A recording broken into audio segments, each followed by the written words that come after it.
I was very unhappy, and I ended up having like a come to Jesus moment with myself where I looked at my phone and I was like, I'm not getting anything out of this except anxiety. If you're gonna cry now, I'm leaving it in there. I'm not editing it out.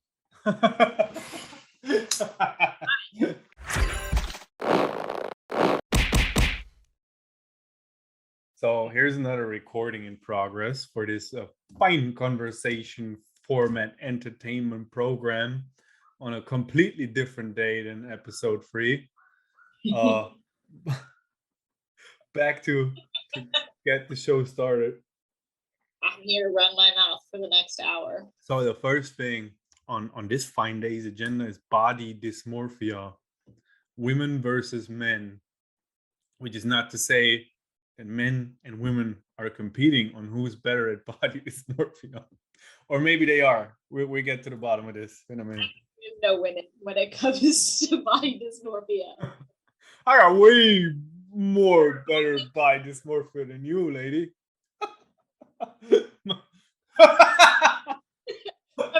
I got the ability to feel much, much worse about myself when I look in the mirror than you. I doubt it. You don't have an entire industry dedicated to making you feel like shit about yourself. Or do I? Have you seen fucking dudes ripped and shredded out of their minds all over those platforms? Not in the wild recently, but like not exactly the point, right? When was the last time you heard a man say, I think my lips are too thin, I'm gonna go inject them full of chemicals and fix it?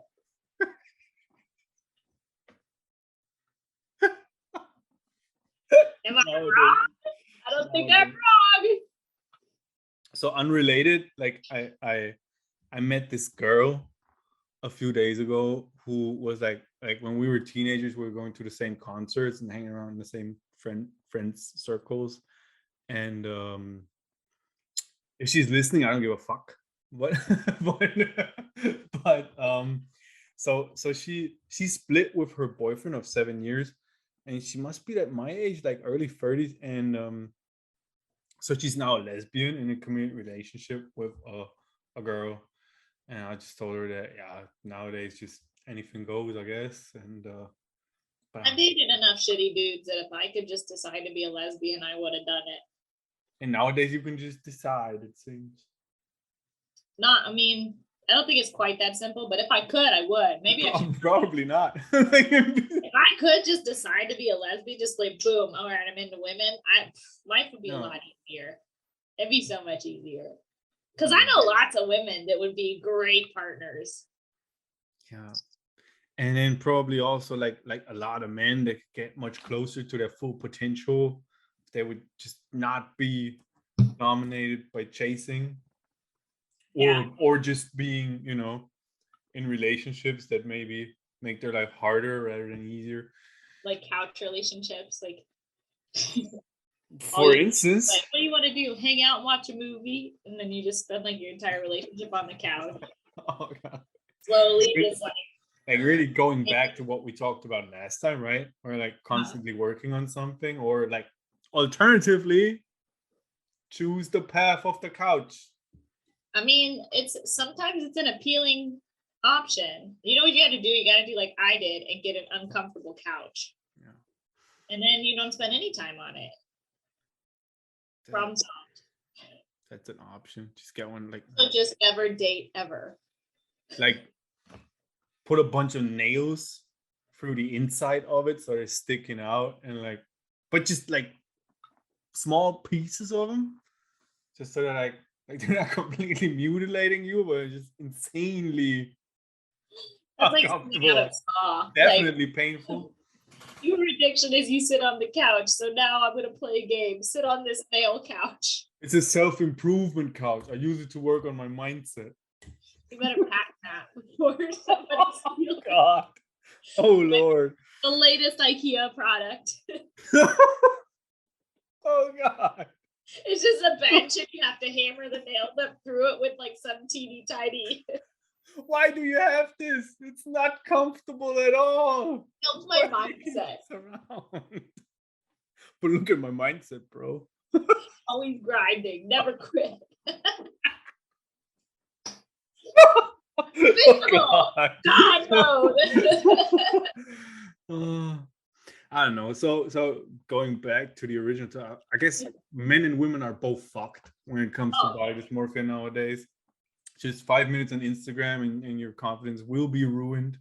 You will feel inferior. You will feel bad. Or you just have hot friends and you don't even need Instagram. Ripped. My friends are all hot. If I'm having a bad day and I look at my friends, I'm like, I am the ugly friend. It's me. Yeah. So they're keeping me around to feel superior. Am I the designated ugly fat friend? Is that how that's gonna go? But at least then you can aspire. Everybody feel good. Like surround yourself with like-minded people. And I don't know, where does that go with looks?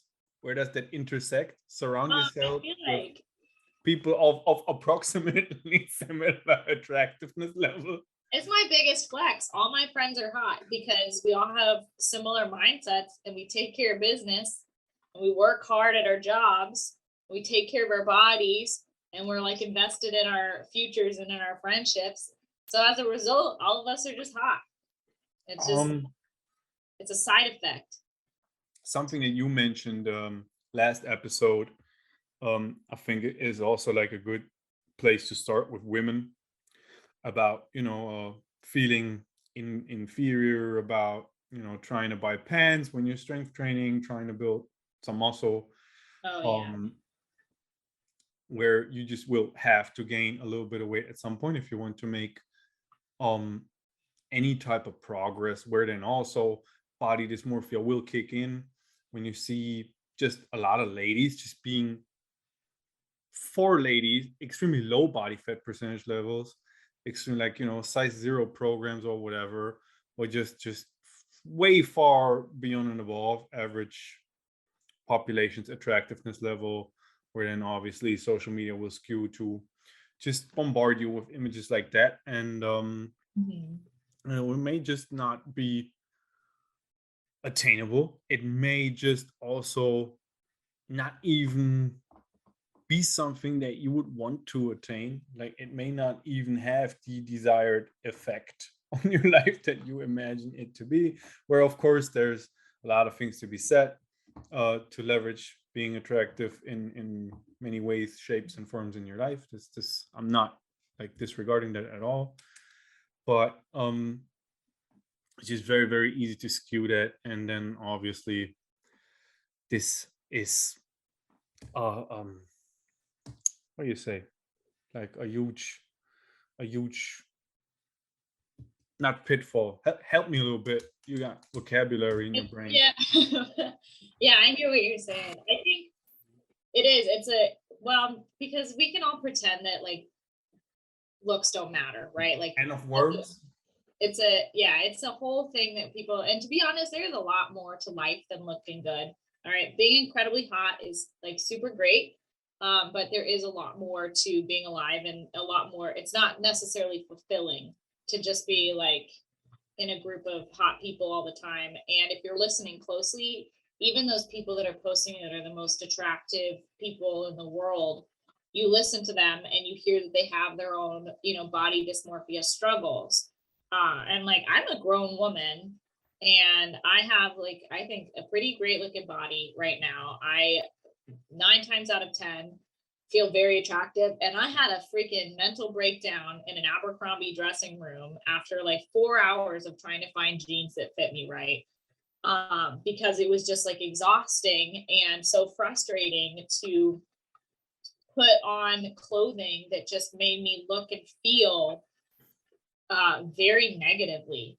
And it's like having actually studied fashion design and having actually worked as a technical designer that kind of sets up some of these sizing programs, you would think that my IQ around this would be a little bit better and my headspace would be better about it. But it's really not the case because, my body goes through changes just like everybody else is. And if I think back to where this time last year, I was probably at my near thinnest I've ever been in my life following chemo and following involuntarily.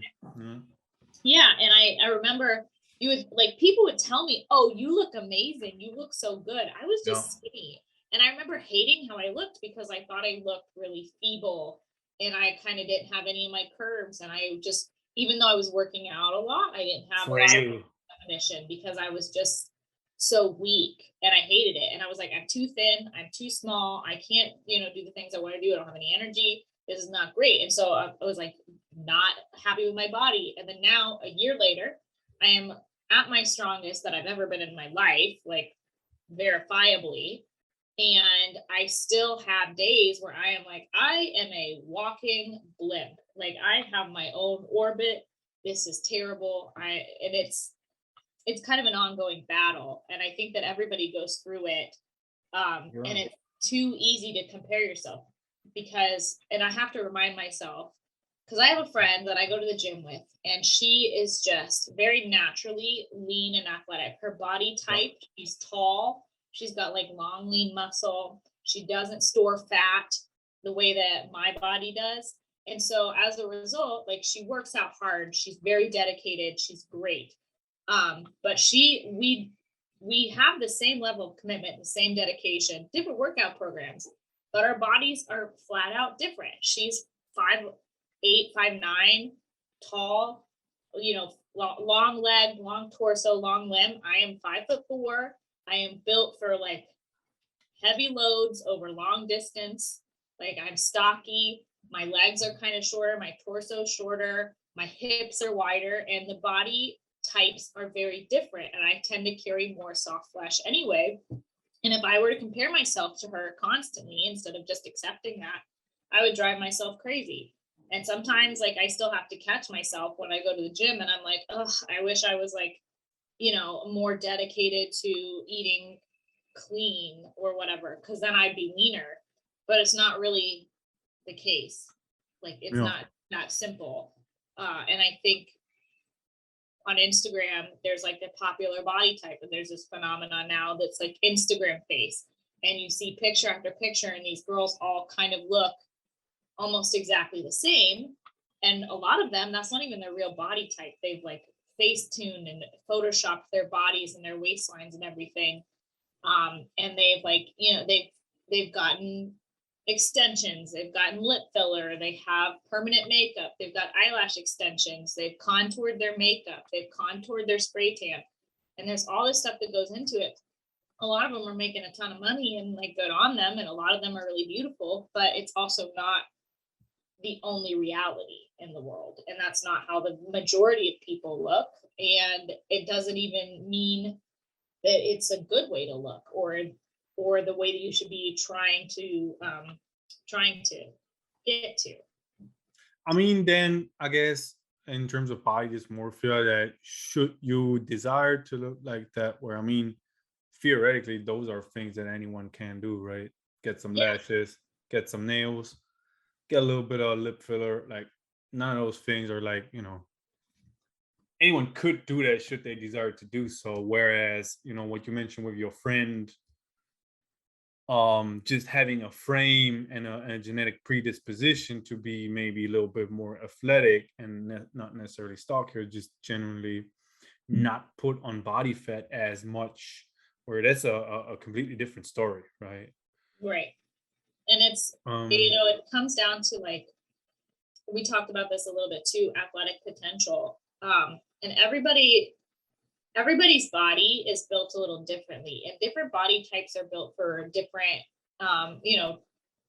challenges and different tasks. I really believe that if you look at a long distance runner's body versus a sprinter's runner's body, they've got very different muscular structure, and they've got different, very different bone structure, very different height requirements, training requirements. And I think that we get kind of in this mindset where we see like highlight reels of people that compete on physique or in bikini or in stage, or just like build muscle on muscle and are posting themselves flexed lean, all day long, and we get into the mindset, this is what an athletic body looks like, this is what peak athletic performance looks like.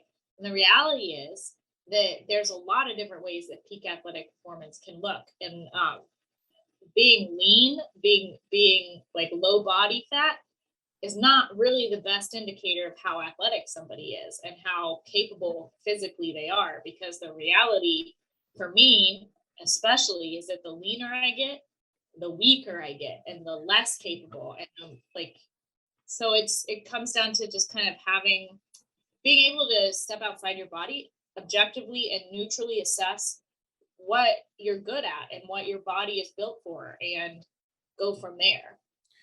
And I was also talking about this a few days ago with a friend of mine who's also like you, someone who's doing martial arts as a sport and training some MMA in his spare time, and is himself a martial arts instructor.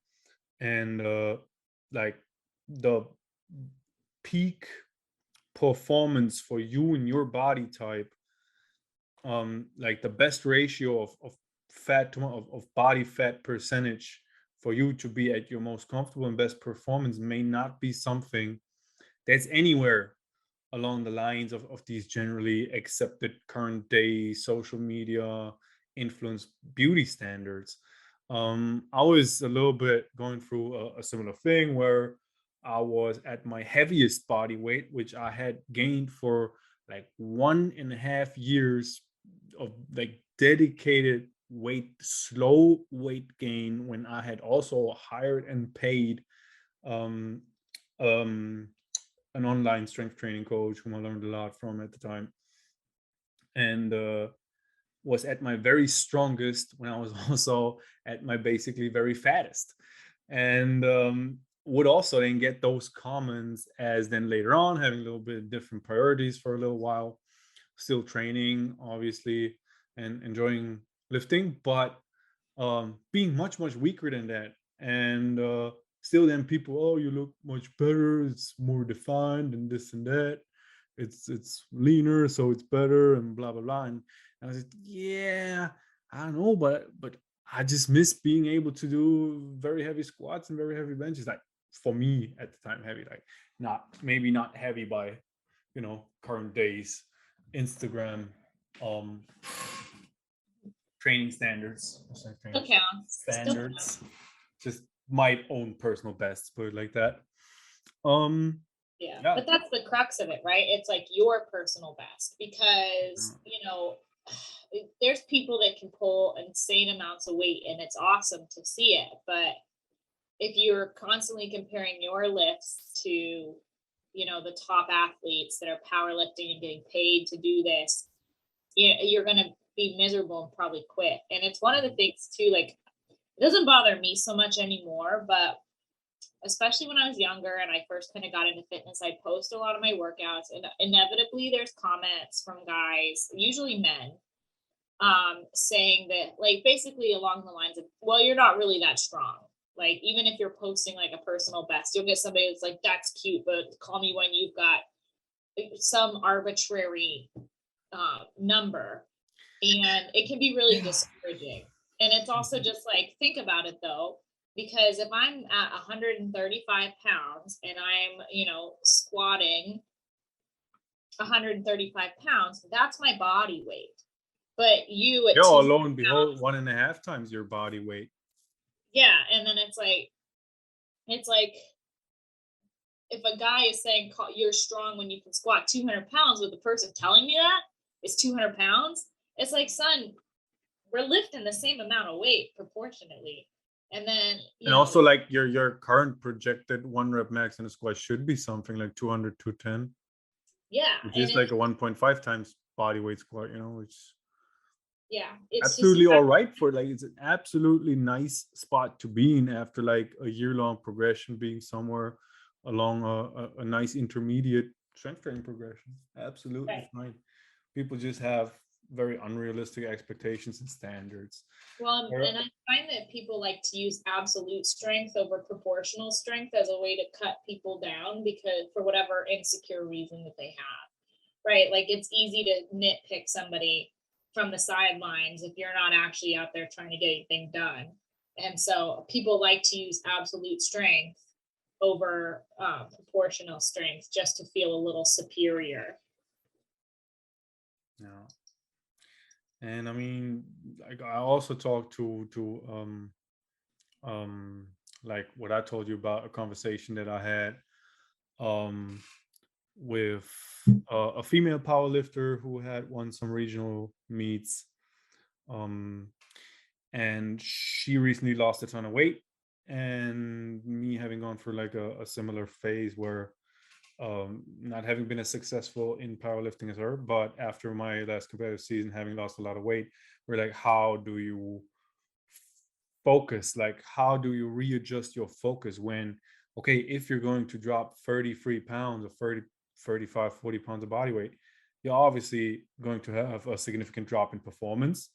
When it Mhm. comes to like highly leverage related lifts such as bench press and squat, like how do you do, will just most likely just focus on like, okay, call it quote unquote bodybuilding goals, call it like looking for putting some different fun accessories and exercises in your training program, training a little bit of different rep range. Just don't focus on strength as much, just focus on the weight loss for the time being, maybe focus on getting stronger Mhm. later on again at your new desired body weight where you maybe you feel sexy at for the time being. um yeah, but then again, I guess it's probably at the end of the day still going to be very different between men and women, to how much social pressure you feel, how much you feel people stare at you, how much people just expect you to be and look hot at all times. Where for the most of the time when I was 230 pounds, 5'8", like, and I would was what I would consider now, even though I had probably much more muscle in my frame than I do right now. Pretty fat, right? Like I did not consider myself fat at all. Like I thought, oh, what the fuck you talking about? Like I put all this weight on purpose. It was a like Really I strong. trained for all this time. I got stronger in proportion all this time. um, I did gain all this weight on purpose for a specific purpose for my specific goal. I was really in a tunnel, so much focused on my stuff, training my athletes, my own training, mm, and minimal other shit. To be honest, that I was just very much unbothered by whether people thought I was fat or not. Like I knew that I had quite a bit of muscle underneath the fat for my own um compared to my own starting point for sure. So Well, yeah. I think that's interesting too, because when you put on weight intentionally like that, it does kind of help your mindset. And I do think that men generally probably feel pressure to keep getting bigger and to weigh more and to be heavier and like I feel like that's the pressure, the direction that the pressure is applied for a lot of men. Whereas for women, it's kind of in the opposite direction where it's like there's constant pressure to be smaller, to be thinner, to be leaner, and all this other Right. stuff. But at the same time, there's this double standard if you're an athlete to be small and lean, but also still be pulling, absurd amounts of weight, which is, True. possible, like you said, with long, progressive, consistent training. You But can I would get, also argue that for young men nowadays, the pressure is much higher Mhm. to be ripped and shredded Yeah. And that constant state of rather being than big and like, strong. the idea that everybody should be at like 2% body fat all the time or 16%, and that it's just like unrealistic, but the pressure is there. Like always have visible abs, always have visible vascularity, like let's always see every single one of your muscles defined. And the reality is that even the people that do this at the most professional competitive levels only achieve that for 2 weeks at a time. Like they reach their peak and then they come off it. But with the way that we communicate with the social media, all we see is photos of them at their peak and as they're peaking and as they're building into that. And we don't really see, like, they're not posting the bulk cycle that happened before that when they were sweaty and they had like fat layers over it and everything. And so you kind of get stuck in this this negative feedback loop of like getting all this comparison to how these people you look up to look, but they're just reposting photos of their best, couple weeks of their life. And we obviously just don't know like what exactly went into, like what you mentioned in the beginning is obviously going to be a tremendously huge factor that if people who regularly go to the gym or just maybe don't have as much context to just frame a lot of the people or stuff they see on social media, whether it be fitness models, performances, whatever, is that just how much genetics will make shit like that either Yeah. easier or even for just general population completely unattainable. Just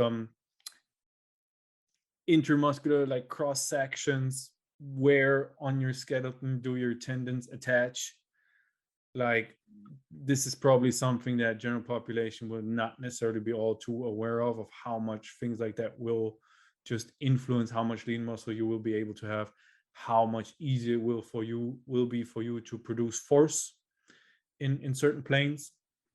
And also um very very much not going to be considered is like how much adaptation to stimulus does your genetic predisposition allow, which is just how well are you going to respond to training, where you may have people that will have the exact same training program or even train a third of the volume that me and Colleen train at, but they will gain 110 pounds on their squat while we will be happy with like 10 or 20, right? Yeah. That's Yeah. what I'm talking about. It doesn't even have to And be a bad thing. Like it's a doesn't have to be negative. It doesn't have to be discouraging. It's just a fact. Like if yeah, I look at my body, I look exactly like my mother, who is also built short and stocky. And the reality is that I am going to be a lot better at carrying something heavy over a long distance, nice and slow, than I'm going to be at running a long distance very fast. You can just see it in the way my body is built. And I can train to get better at the things that I'm not naturally inclined to do. But I have to go into it with eyes wide open that it's going to take me longer to train up like that than it would somebody that's, 6 foot tall and built long and lean and like kind of you can see the body type for the distance. And it's just, I think that people kind of get caught up in what they want to look like and what they think they're supposed to look like, yeah, and they kind of miss the beauty of what they are and what they are capable of and yeah, what they how can do. much they could enjoy their own personal situation within their own frame, where just the subject of genetics obviously just absolutely just scratching the surface of what Mhm. may go into people putting up like insanely jacked and ripped physiques on social media. um Not even going to go anywhere close to uh like deeper subjects associated with that, where it be performance enhancing drugs, which of course are just out there and they do work for men as well as for women. Mhm. um that's obviously another whole, like I was looking for earlier, can of worms. um as well as just how do you present yourself on social media, what type of lighting, uh what type of diet have you been pursuing, like how much time and resource and effort are you in your current particular situation able to allocate towards training, Yeah. What how much kind of day headspace, did you right? take that photo? Where are you at in This your menstrual cycle? It's like exactly. it all Menstrual goes. cycle is, by the way, something that we have. Like here is a side note. Right now, the performance versus weight loss, body dysmorphia, type of thing. There's a little side note that says women's cycle, how Yeah. it may or may not influence your training or body weight fluctuations, where be like for some male coaches maybe like a sort of taboo subject where you're probably not doing yourself any favors having it go into a category like that. You should probably just openly talk about, where Colleen and me both agreed that at the end of the day it may not be that really that big of a deal, where at the end of the day it's just training and nutrition. You may be a little bit heavier, you may have some mood or performance fluctuations, but it's Yeah. most likely not going to be. There's the way you feel, and then there's the reality of what's going on. And it's like, you know, I might fluctuate up 5 pounds, right? Like when I'm PMSing, and I might feel like I'm an extra 10 pounds heavier, and I might feel gross, and I might feel bloated and terrible. And the reality is that I'm none of those things. Like I'm hormonal, and I'm not necessarily perceiving reality in the way that it is. And like No, fall into that trap of like believing that what you feel is 100%, you know, true, and that it could be totally wrong. and this still being a factor, of course, you should probably feel comfortable enough to then just mention that to your coach. Yeah, I And mean, even if it's just like, yeah, I hate this workout, I'm really hormonal today, yeah, but even if it's you know, just that, maybe it's not. sometimes you don't need to be going all that much deeper into it. Where, all right, then like don't worry, like feeling like shit, scale your RPEs, your volumes a little bit down, maybe drop 1 or 2 accessories. Mhm. Let's see how you feel in 2 or 3 days. Like I've even maybe you don't heard need to be all that much more. I've even heard like influencers say things like, "Oh, I structure your training program around your menstrual cycle." And for me, like maybe that's beneficial for some people, but I couldn't help but roll my eyes because one, that sounds incredibly complicated, and two, it sounds fake. Like yeah, your body goes through changes. You go through Yeah, different cycles. Your hormones go up and down. Men and women do that on different patterns. But you're going to tell me that you can structure a workout program around my hormonal cycle, which is also influenced by stress, by diet, by alcohol, by yeah, sleep. And you travel, can do that, and you're going to give stress. me some undisclosed number, percentage better results. It sounds far too complicated to be sustainable, and it also sounds like snake oil. I mean, maybe I'm crazy, but I would assume just like how we're doing any type of form of um auto-regulated training, whether it be RIR, reps in reserve, or RPE, rate of perceived exertion, Yeah. is probably something that will accommodate for something like that just fine without any detriments to long-term progress, most likely, if I may be so bold as to claim that right here and there. Well, I think the progress that I've made in the past almost 2 years can attest to that. And not only that, but the progress of everybody else on your team. Yeah, Um, you know, it's they're usually majority women. keep it simple, stupid. Like that's the rule. Like I get really aggravated when I see fitness influencers trying to sell these fancy programs. It's just like it's a money grab, because the reality is that even I remember, because I was on bodybuilding.com at the very beginning of it all. And I remember Yes. the first programs that they posted were literally the most boring programs. They were all like roughly the same splits, and they were all roughly the same exercises, and you just did them over and over and over for Yeah. weeks. We're then like body part focused splits, where I guess if you perform them with some type of effort, you're going to see some type of results.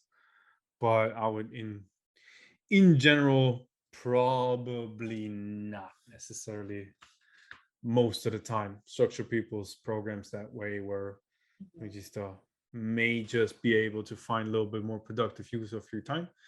Or if you would want to do something like that for like a very hypertrophy goal oriented type of program, you could probably do it and set it up in a very effective way where it would still then be something that most people would probably not want to do, since it would then be a very time intense way to Mhm. start structure training to still set up effectively. Say like, let's just assume someone's doing like a push legs pull, um which is not even all that, like the 4 day split, or 1 day chest and bicep, 1 day back and tricep or whatever. But let's just assume it's push legs pull. like you would probably still then want to train like 6 days a week or 6 sessions a week, like 2 a day or something, to like at least be able to do something like hit every muscle twice. Where if you're not like an insanely jacked or insanely huge person, it may require like whole weeks to recover individual body parts. um Whereas I think I remember like a fairly recent study in hypertrophy that compared something like that, where you could equate frequencies in a way with training volumes that seem to hint at that there would be no major difference, where at the end of the day things would come down to training volume. Which not really a surprise to most people who know a little bit of what I'm talking about. But like, not to get too complicated for this format, may still be possible, but most likely that would be a little bit more economically time efficient ways to structure your training for just general population enjoying your lifting for the sake of enjoying it. Well, sometimes I wonder how much those splits actually tie back into body dysmorphia, because some of the, like, I've heard this fairly often, is like a lot of women will be like, oh, I don't want to train my quads today because my legs were already getting too thick. I'm going to focus on my calves and like my that's glutes. a problem, right? Getting too muscular in any type of Right. body part, huge Or problem. like you'll hear men be like, I'll hear building men muscles be just like, that easy. I need to train my shoulders more because, you know, they're not I need to train back because it's not catching up to my chest the way I want it to. And it's just, it's like, it's funny because it's, you look like a troglodyte. It's such just like, well, but it's still just funny because, you know, how much of that is tied into body dysmorphia? Because usually the people who say stuff like that, they train pretty regular, and you look at them and you're like, you look fine, you look proportionate, you look like you're, you know, sticking to your program and growing accordingly. But then also sometimes it's like, you'll say stuff like that and you'll look at them and you'll be like, if you had a better program, you wouldn't have this problem. Because like, especially guys get really insecure about their calves, which cracks me up, and I will use it endlessly. But instead of like going and dedicating themselves to doing heavy squats with good form, then they'll go hit that calf raise machine and they'll just sit there and stand on their tippy toes for like hours in the gym. And it's like, it's just very funny because it's just the most roundabout way to get where they're going. And it's like, yeah, you might, if you train it enough, I guess your calves will grow that way. It's funny, like I have a former trainee of mine whom way back when, a few years ago, I prepped for his first powerlifting meet, and he's gone on to become insanely strong, working with a very good coach who's himself competing at the national level here in this country. And he bulked up to like a 260-pound weight class. And I was just thinking about, like, when I was training with him the last time, I'm thinking about how jacked his calves got, and he never did a single calf raise to get those. He just bulked like crazy, squatted 550 pounds in a competition, and ended up with pretty big ass calves. It's almost like when you do compound movements, you're working multiple muscle groups at one time. Almost like that's how that works. It's a little bit like, and I think for myself, remembering, if I remember correctly, I would also like get bigger calves just from getting a much stronger squat. Or, I mean, of course, if you want to maximize your calf growth, you should probably train your calves, do some calf raises, maybe do them 3 times a week. Why the fuck not? They're a very small muscle. By all means, go ahead and do it. That's why I bench 3 times a week, right? I gotta make these fucking big bench stuff. A little bit like, say, if you do very heavy rows, very heavy deadlifts, pull-ups, your forearms are most likely going to grow. You don't need those like wanking off type training curls, like those little wrist curls.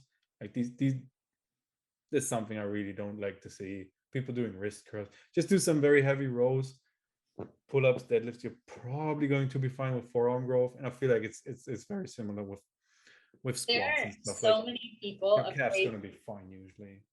Yeah, there are so many people afraid to go in the weight room because they don't want to be judged for being weak or not knowing what's going on, and they don't even realize how little the people in the weight room actually know Yeah, what they're doing. exactly. Especially Like, the strong people don't care. oh yeah, the people that like have their shit together and are training on good programs and have coaches or communities of like educated lifters know what they're doing and get like excited when new Mm. people come into the weight room and they don't really know, but they're trying their best. And then it's just like, your high school former quarterback or whatever is in the weight room slinging weight the same way he learned how to do it when he was 12 years old, and he's been lifting the same weights for the past 10 years, and they're scared of that guy who's afraid to like actually bend over and row like he needs to because he doesn't want to stick his butt out or And something. also, if you're insecure about being physically weak, and then because of that you avoid the gym, and it's like a pretty vicious cycle that will end up staying pretty weak.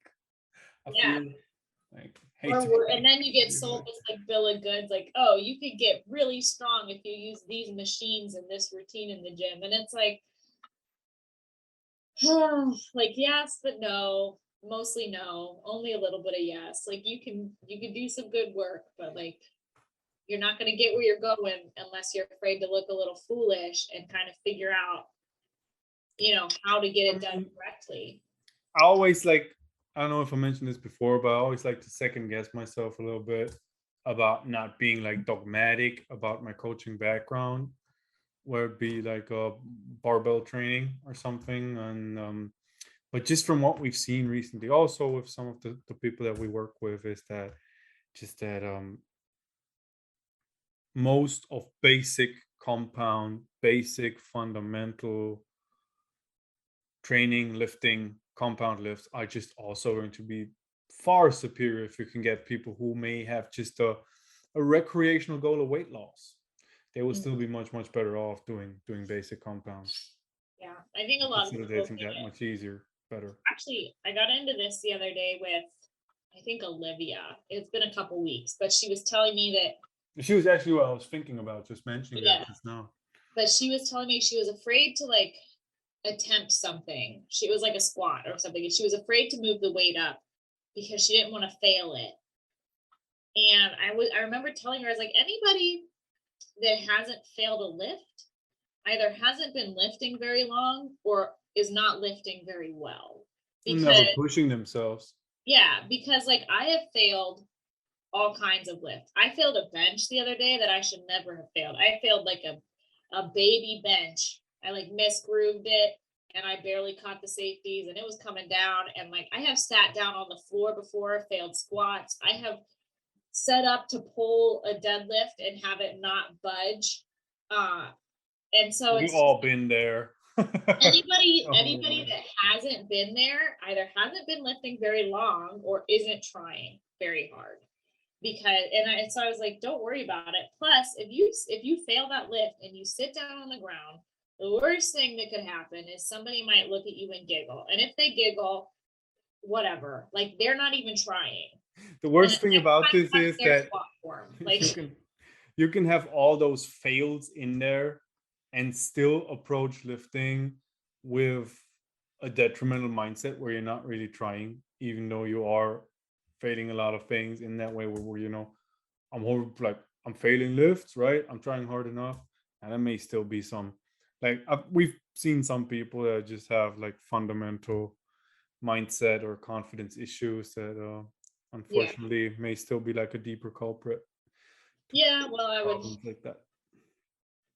I would say that lifting can't fix all of your mental health issues, but it can fix a couple.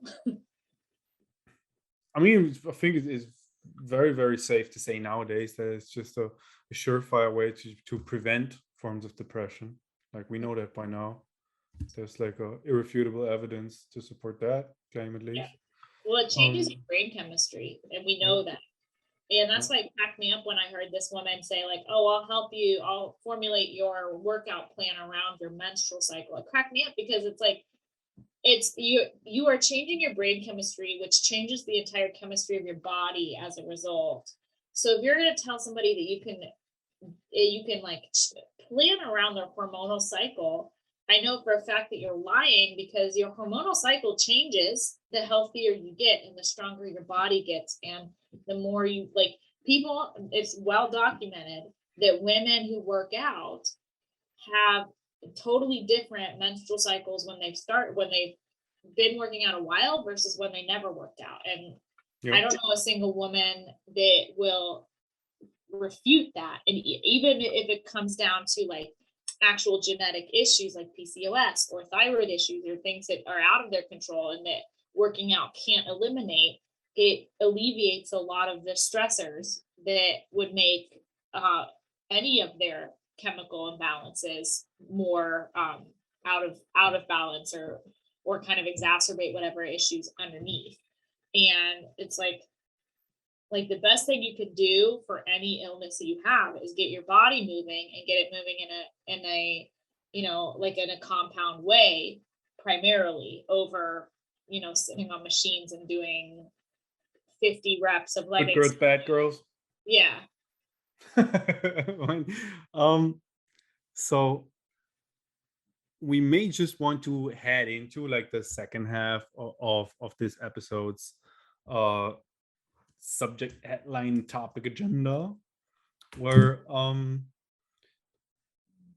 my card right here tells me we have something going on, like setting boundaries and setting standards when it comes to your relationships, like something completely different, 180-degree turn of body dysmorphia onto like completely unrelated other stuff.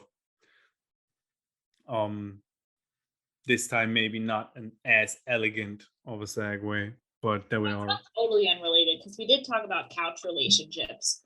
And we've talked before about people who share your mindset and values, and like having. But it's definitely where you should set a standard and a boundary at the same time, and draw a firm line and hold your frame. Mm-hmm. Like, to have a group of like-minded individuals, you have to have a strong set of boundaries about what you are willing and aren't willing to accept. And so, like, for me, a couch relationship is completely out of the question, because it's very important to me to be active. Not only is it important to me on a personal level, but it's important to my career path and to the rest of my life, to my overall health and well-being. And if I was getting into a relationship that wasn't a shared value, and the other person was like detrimental to it, I wouldn't be in that relationship very long. And it's like, it's not even like about what's right or what's wrong, what's better. It's just that that's the lifestyle I want to live. And that's a very clear boundary, along with all kinds of other things that ties into like how I want somebody to interact with me, how I am willing to be spoken to, how I disagree with somebody. There are things that I will allow in my life and my space, and there's things that I absolutely won't allow, because it's just not where my values are. It's not something that I'm willing to tolerate, and it's also just not how I receive respect or receive care and love from people. I mean, this goes back to what we talked about last episode, where you should probably look for relationships where there is something that you can mutually work on all the time, where you don't want to be in a spot where the aforementioned couch relationship type complacency kicks in, where I feel like we can both agree on that complacency really is death, and not a comfortable, quick and silent one, but probably like a slow creeping, decaying, nasty type. So yeah, I would agree that just working towards something and working on your relationship, or something like I don't remember where I first read that statement or that principle, is that like men should really realize that the courtship never stops, never ceases. The moment it does and you're complacent, is that's probably going to set yourself up where all of a sudden you find yourself in a spot where you have a routine. You don't have as much, say, spark and fire in the bedroom, probably, most likely, going along with that. which then segues into like all kinds of what you mentioned, just like with working out. In another area of your life where you're not getting a hormonal exchange that may be vital to a lot of your systems functioning in a healthy way. This goes for your relationship as well. And this is just where you're then setting yourself up. Usually what we see with this constant bickering, terrible dynamics, constant fighting, and just Yeah. avoiding complacency and realizing that routine and complete complacency is just no way to live your life, because realizing your time on this earth is limited, you really should probably asking yourself whether this the type of way that you want to live your life. Obviously it's hard. The longer you're together, it gets hard, it doesn't get easier. But you should probably also find a significant other that for you gives you the necessary motivation just by being the person that they are, that you would be willing to make that effort for that particular person. Yeah. I Because think life is too short to sell for something else. right. And I think that ties into last time we also talked about swipe culture and context. And when I was, on dating apps and stuff, I would find myself meeting these like very nice people that were good people, good, maybe good partners, but not good Didn't we partners. say like episode 1 or so that people should get off dating apps? Yeah, I bet But that's this is fine. how you were able to come up with that advice, because you've Yes, been I through would die on this hill because I your they're making you miserable. You don't have context for people, and they have no responsibility to act right for you. But aside from that, you'll meet people that you will never have otherwise met. And I'm not sure that that's always a good thing, because I have met people that have come into my life that I never would have met, that have done incredibly negative things because I worked so hard to make something work with them, that I like, if I had just focused on my life, focused on my values and my own boundaries, I never would have crossed paths with them. And I never would have been in the situation to be with them and have them have that kind of power over me. But then I tend to look for partners that are in the context of my life. And so I find myself not only being more social and extroverted anyway, because I'm finding greater enjoyment in getting to know people more organically, but also people act more responsibly toward me, because I know their friends now. I know where they work out. I know where they go to school, or I know where they go, to eat, and I know their favorite bars, and they're gonna run into me because our lives are running kind of parallel. And I've also eliminated some of the other problems I have, where the context in which I know these people, they know me. And I happen to be somebody that's fairly confident and fairly dominant in my life. And that's how I interact with people. And I've eliminated the bullshit alpha male aspect of my life, where I used to have guys that I pulled off these dating apps that would feel the need, a couple, like at first they're like, oh, it's so cool that you're in the army, it's so cool that you're in the infantry, it's so cool that you do martial arts, you weightlift, all this other stuff, like that's so awesome, blah blah blah. And then they kind of get into the reality of the situation, and they're like, oh, you don't need me, I'm not the macho man in this relationship, now I feel insecure, I'm going to try to assert my dominance and assert my alpha-ness over you, and fail miserably, because that's not how dominance works, and that's not what, like, there's no such thing as alpha or beta or whatever. But I've eliminated that whole battle from my life, because I've added the context of who I am and who the people I'm interacting with are, and we're just having much more organic and relaxed interactions, and there's very little of this posturing, because I can just easily remove myself, or those people remove themselves for me. But on the flip side, I guess, from a man's perspective, um, I guess what's necessary to realize is that women that do present themselves in a way, and most like not only present themselves in a way, but who are the type of personality that is very much independent and very much brought up in a culture of independent women, and who does signalize I don't really need you. You could complement my life or fuck right off.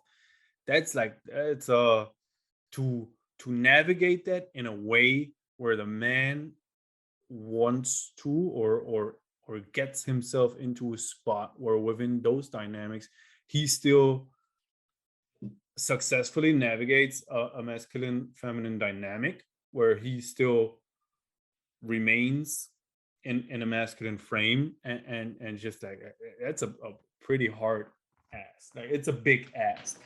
It's a pretty hard task, and you have to have a little bit of like confidence beyond your ego, and you have to let your ego die a little bit, because that's like when you're asking the man to do two things at once, where men always want the black and white answer, right? Yeah. But he has to, on one hand, accept that, but on the other hand, still retain his frame. Where, depending on the man, if he just has his mind on just being with, staying with, and keeping that courtship going towards a woman with that attitude, is just it's very hard. Like it's not easy. Like it's not Right. Well, no, the it's majority of men, a vast majority of men, will have an insanely hard time navigating that. and it's funny because it does take a lot of confidence, but it takes confidence to understand that, like, even if it's not a hyper independent woman, or it's not somebody, if even if it's somebody that wants to submit to you, submission is always earned. It's given to you by somebody, and you have to earn it by being trustworthy and by being caring and by fulfilling and delivering on the needs that they're asking you and communicating about. I see that's where the dichotomy kicks in that I was Yeah. just talking about. It's exactly what I'm talking about. Where one hand, I don't need you, but on the other hand, you still have to be a nurturing provider Right. And that's maintaining like a benevolent father's frame. you can't do that if your ego's in the way. And I think a Yep, lot of I have to let it die right there, else it's not a gonna go lot of men anywhere. get very caught up in being traditionally masculine, which is not good or bad. I mean, generally, I think that most women enjoy a man that is traditionally masculine. However, Yeah. there has to be a point that you turn that off, and like you I was have just to. about to say the tendency for that would be that it's probably going to be something that will be, even if women say something different, insanely attractive to them, like what they emotionally respond to. Well, yeah, you're biologically hardwired to respond to it, but also it being traditionally masculine is still a good way to be.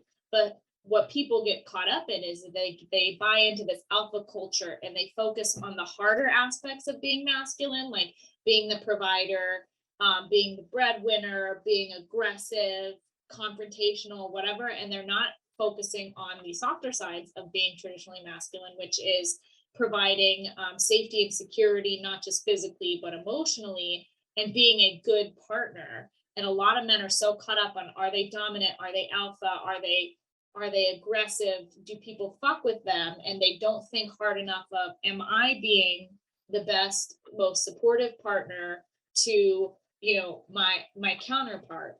Because that's where the disconnect happens, and that's a lot of times when you see the resentment start to build between somebody that has, like, at one point given their submission and their trust, saying like, yes, I'm going to let you handle this, and then you fail to handle it in a way that feels complete for both parties, and all of a sudden you see the withdrawal start to happen, and with that comes a resentment, because now you're in the way, now you're slowing them down, now you are causing harm because you are so focused on this ego driven side of your masculinity.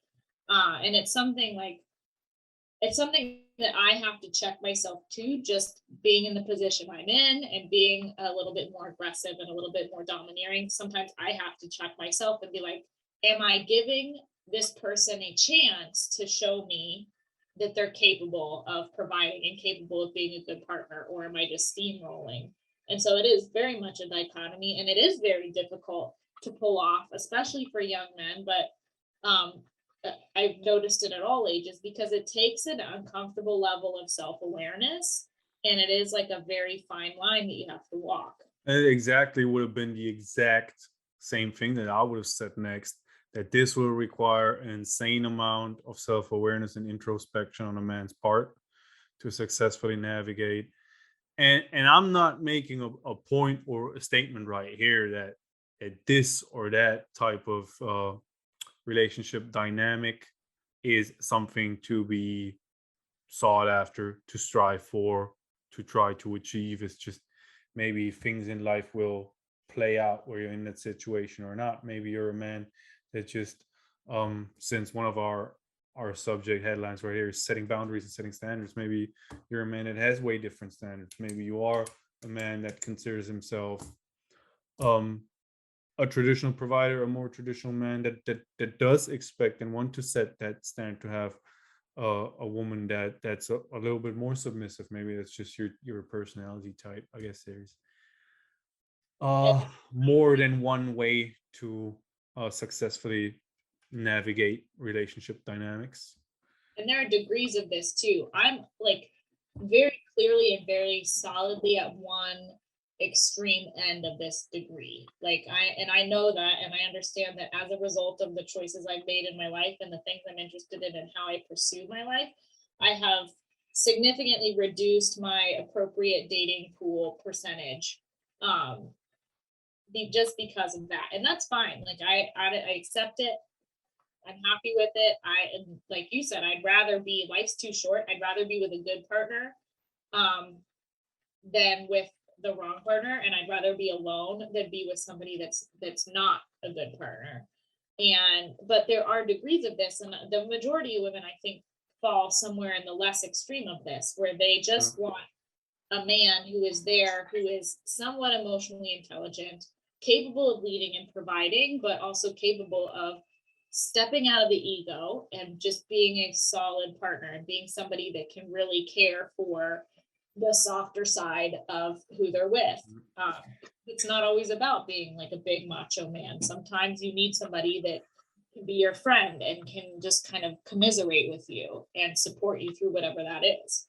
I guess there's what you also hinted at earlier or stated earlier about being that type of woman that's more independent minded, more strong minded, like you were describing, is that the risk that you mentioned of maybe even men that may have pretty strong frames and may have pretty admirable personalities the risk is very real to even those guys to just run them over completely at times and then be slightly turned off at the reaction by those men and then like that there has to be probably a line drawn somewhere in there where you either have then okay like try to show a little bit more empathy or just yeah give a fair chance And even that's the though thing, is like, people are humans with flaws. yeah, it's not just my choice, right? Like I have to allow for other people. I have to allow for the fact that just because I find one type of man or one person attractive doesn't mean they find me attractive, and doesn't mean that I'm going to be their first choice Oh even if. yeah, can all be all of this can be one-sided, right? And so Like it's it's not a competition, right? It's also right. what people need to realize also in relationships. It's not a competition. Like it's okay.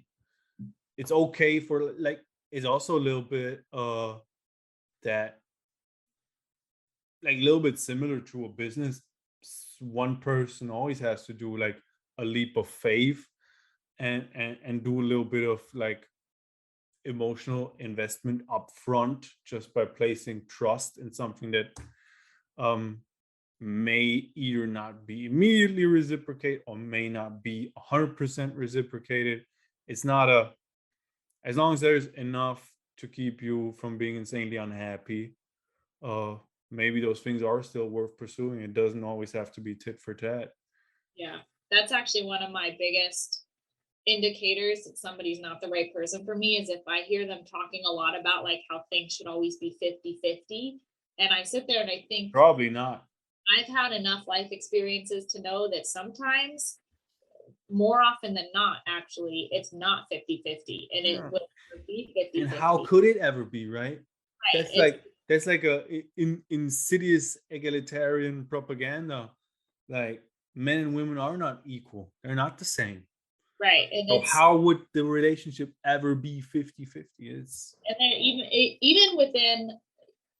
even within like same-sex relationships, they're not 50-50 because everybody has different capabilities, everybody's in a different place, and life happens, and sometimes things come in to your, field of things to deal with that take you out of the game or take you out of your ability to provide what you've been providing. Sometimes it's 100-0, sometimes it's 60-40, sometimes it's 70-30. And it's, if you go into these things expecting everything to be reciprocated equally, you're just going to end up making yourself and everybody around you miserable, because then you're running this tally in your mind and you're keeping it up, and then you're getting resentful and you're starting to withdraw things because you don't feel like you're being, reciprocated.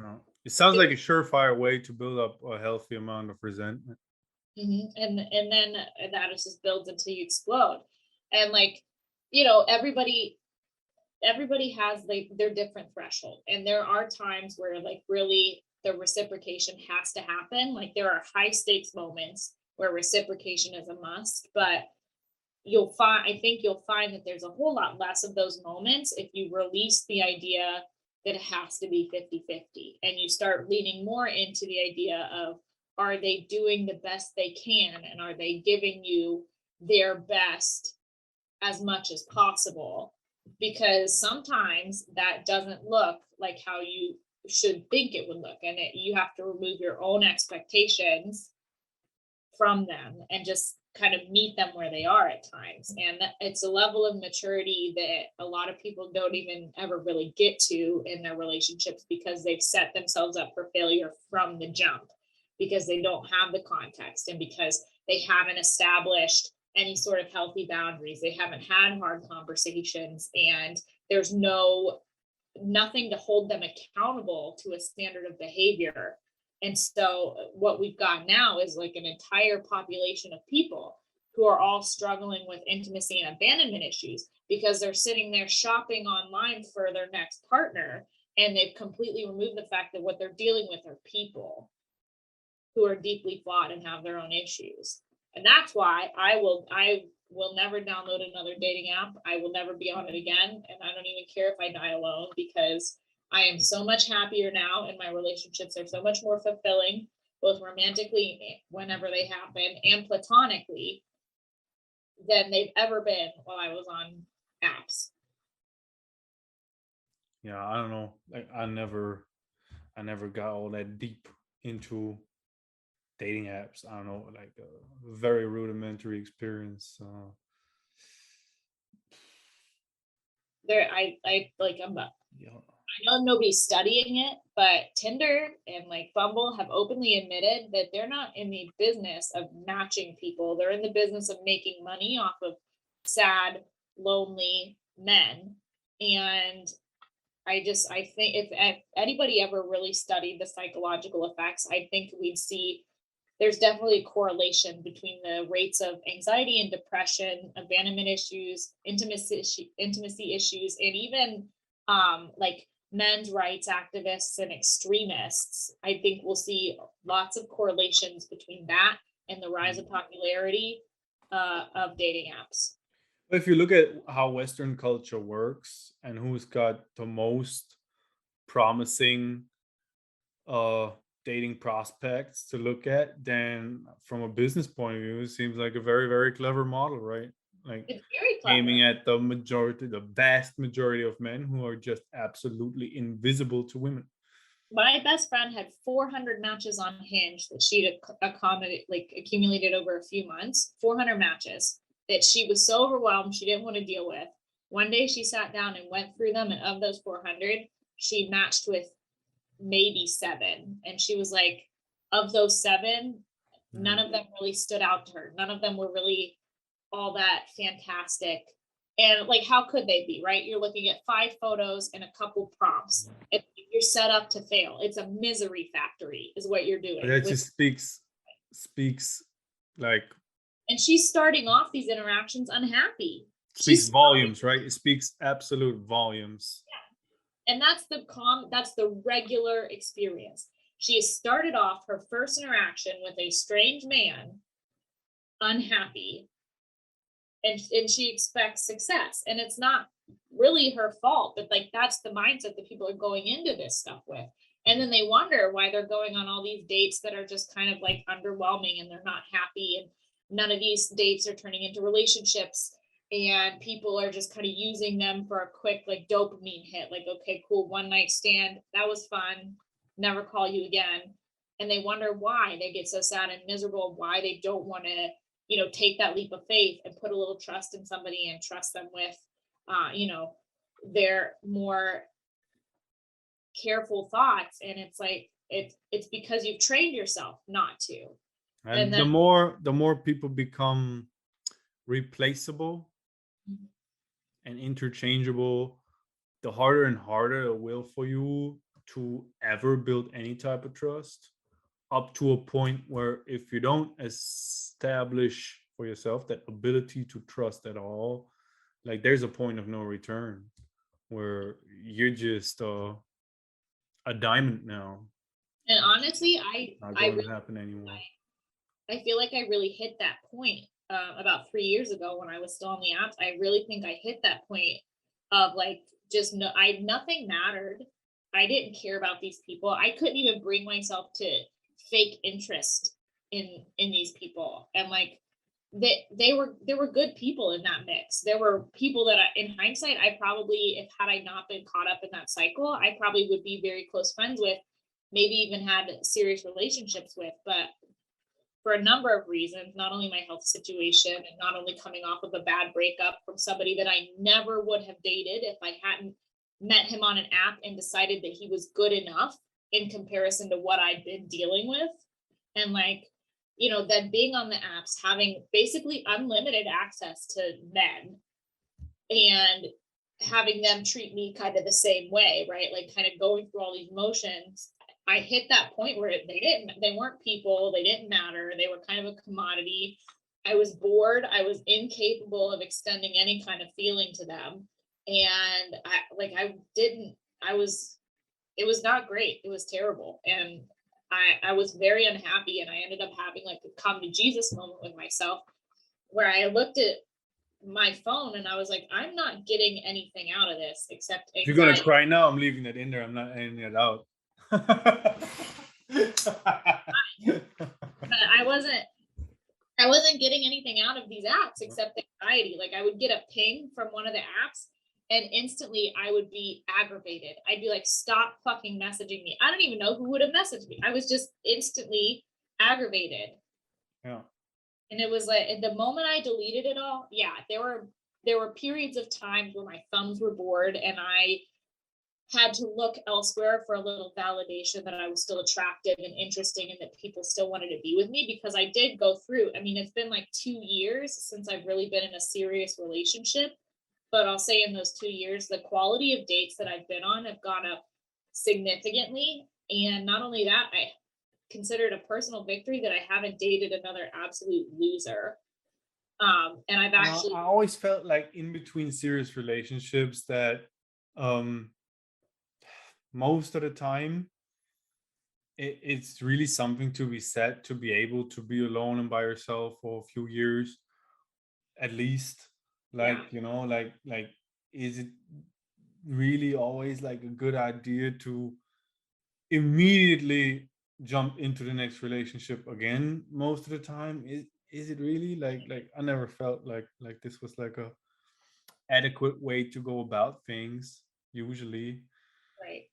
Like and you need the time to kind of learn from the mistakes you made and then reassess your boundaries and reassess, you know, your values. And I think that's like, it took me Granted, I was going through chemo and everything, so I didn't really need to be dating at the time, but it took me probably about a year to really digest all the lessons I learned from the previous relationship and then reassess my boundaries and my own personal values and my rules around dating. And then when I did go back into dating, it was a lot easier and a lot clearer. I was able to communicate them better, and it was much more comfortable for me to stick to them. And turn down people that I met and I really liked and I really respected and kind of got to know and be able to look at it and say, you're not the partner that I need or that I want. And then walk away from that, as opposed to like being inundated with so many messages and so many options and just being able to like pick and choose what I thought looked good and then getting bored and changing my mind, or having those same boundaries just eroded over constant disrespect and constant, battering of all these people that want something from you. Yes. So I guess the main takeaway, if we were to wrap this subject up right here, is still the same takeaway from that one of the first episodes where we mentioned like get the fuck off of dating apps. Yeah. Start meeting people that live in the context of your life, because it also gets you out of your own space. Like it gets you out of your house, it gets you trying new things, it improves the quality of your own life. So maybe you don't have a date every Saturday night, but you are making a lot more friends and you are doing a lot more beneficial activities for yourself, and that's only good. You may even give yourself an edge over the other people who are just relying on dating apps because they're not going to talk to people in person, or many of them won't. Like this is like a whole nother subject, a completely different, unrelated one, where I feel like with COVID lockdowns and everything, that there seems to be just generations having developed who are just lacking several years of social skill development. It's very scary to see, but it may be something for another podcast. Yeah. The reality is you have to practice your social skills, and by getting off your phone and going into the wild, you are actively investing in your community, and it doesn't matter if you're a little awkward and a little stupid. Your social skills will catch up, and you might even find that you enjoy, people again. I feel like that's a nice, awesome, positive spin at the end of this little brief dramatic episode that we put in right there. But this episode had all right. It started laughing, ended with a little bit of drama. Like you're getting it all over here, folks. Like, so really no reason not to tune in to the next episode if you made it this far. Full service shit talker right here. Yeah, right here. Reporting for duty. So anything else that you would want to mention? Are we going to put any type of socials, emails, or something in the description, where it be on YouTube, or where could you potentially find us should you be listening on Spotify? Best place to find me is on Instagram under Colleen OFC. There's only one, and that's where I'm at most of the time. Yeah, and I will put something in the description box on YouTube. And other than that, you will probably find me somewhere around Colleen's Instagram, lurking somewhere in the shades, pulling the strings of my puppets somewhere in the background. So we're out for episode 4. Bye, folks. Bye.